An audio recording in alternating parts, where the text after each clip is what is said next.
এবছর দুর্গাপুজোর কটা দিন আমি কিন্তু মুম্বাইতেই কাটিয়েছিলাম। বেশ কেটেছিল।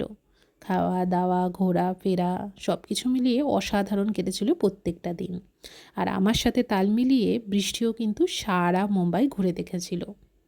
তাই ওকে বরঞ্চ উপেক্ষা করেই প্রথম দিনই কিন্তু আমি চলে গেছিলাম মুম্বাইয়ের অথেন্টিক বড়া পাও ট্রাই করতে।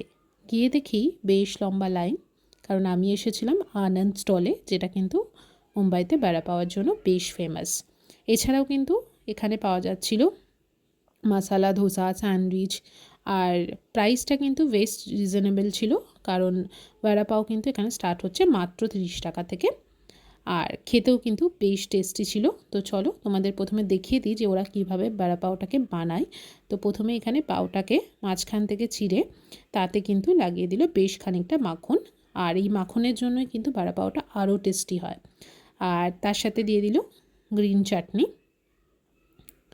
আর দিয়ে দিচ্ছে এটা লসুনের পাউডার বলেই আমি শুনেছিলাম, আমি ঠিক নাও হতে পারি, যাই হোক। তো আর দিয়ে দিল বড়া। ব্যাস রেডি হয়ে গেছে আমার বড়া পাও। এবার তোমাদের দেখাচ্ছি, কারণ টেস্ট তো আমি অনেক দিন আগেই করে ফেলেছি, আর যেটা ছিল ভীষণই টেস্টি।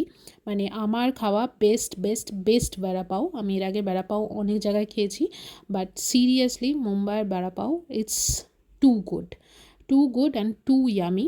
মানে এটা অসাধারণ টেস্ট ছিল।